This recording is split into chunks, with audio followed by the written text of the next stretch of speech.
Hi everyone. Today we are going to discuss about second law of thermodynamics. Second law of thermodynamics.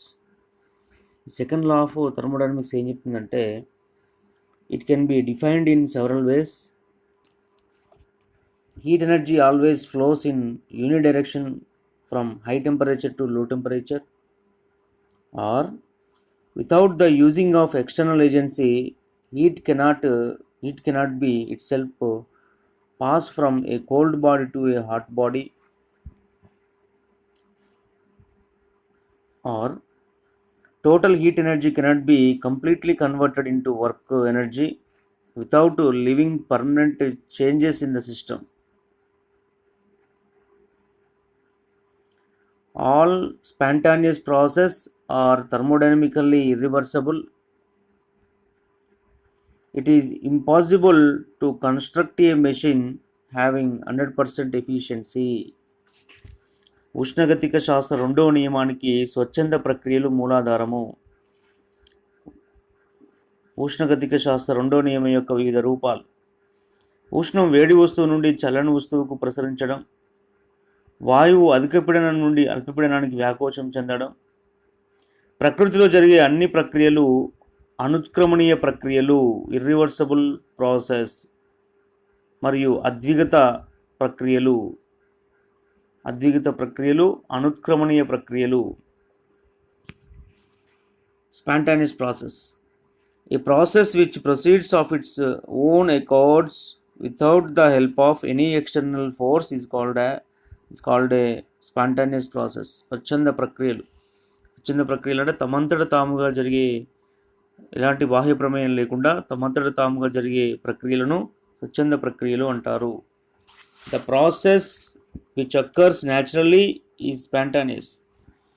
Flow of water from hillside to down, flow of heat energy from high temperature body to low temperature body, expansion of gas from higher pressure to lower pressure.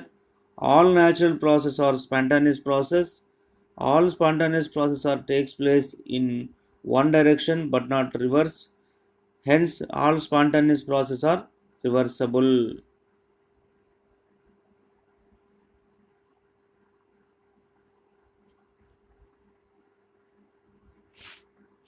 All spontaneous process are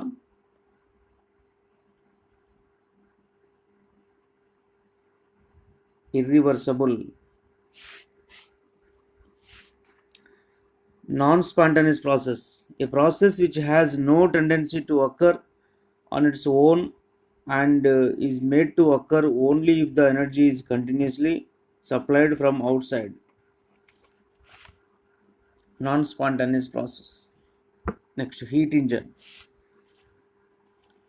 The machine which is used to conversion of heat energy into mechanical work is known as heat engine. కొంత ఉష్ణాన్ని గ్రహించి దానిని పనిలోకి మార్చేటటువంటి యంత్రాన్ని ఉష్ణ యంత్రము అంటారు. ఉష్ణ యంత్రంలో ఉపయోగించే పదార్థాలను కార్యకారి పదార్థాలని అంటారు. ఉష్ణ యంత్రం సోర్స్ నుండి అధిక ఉష్ణాన్ని Q2 గ్రహించి కొంత ఉష్ణాన్ని మాత్రమే పనిలోనికి మార్చబడుతుంది. మిగిలిన ఉష్ణాన్ని సింక్ ద్వారా పరిసరాల్లోకి వదిలివేయబడుతుంది. ఈ ప్రక్రియలో ఉష్ణ యంత్రం జరిపినటువంటి పని W=Q2 - Q1. జరిగిన పని మరియు గ్రహించిన ఉష్ణముల మధ్య నిష్పత్తినే ఉష్ణ దక్షత అంటారు. ఉష్ణ దక్షత నీటా లేదా పైతో సూచిస్తారు. నీటా ఆర్ పై జరిగిన పని బై గ్రహించిన ఉష్ణము W/Q2. ఉష్ణ రాశి పరంగా ఉష్ణ దక్షత నీటా ఆర్ పై Q2 - Q1/Q2. ఉష్ణ దక్షత ఉష్ణోగ్రత పరంగా ఉష్ణ దక్షత నీటా are pi T2 - T1/T2. Steam engine, train engine by burning of coal. Any heat engine works between two temperatures. They are high temperature substances and low temperature substance. High temperature substance is called as source. Low temperature substance is called as sink.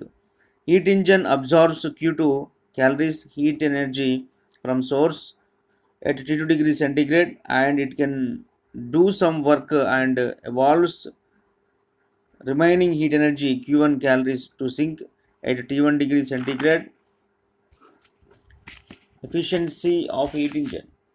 The ratio work done by heat engine and observed heat energy gives efficiency of heat engine efficiency. Neta is equal to Q2 minus Q1 by Q2. Neta is equal to T2 minus T1 by T2. No units for neta or pi. Q2 is equal to observed heat energy. Q1 is equal to liberated heat energy. T2 high temperature. T1 low temperature. It is impossible to convert total heat energy into work.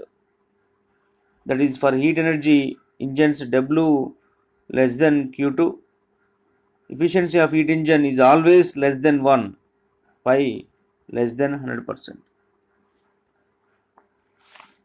So ఇంతవరకు మీకు unit థర్డ్కి సంబంధించి complete syllabus చెప్పడం జరిగింది. Unit third thermodynamics 1 completed. ఇంకా దీంట్లో next unit 4లో thermodynamics 2 ఉంటుంది. Next క్లాస్లో unit 4 thermodynamics 2 discuss చేద్దాం.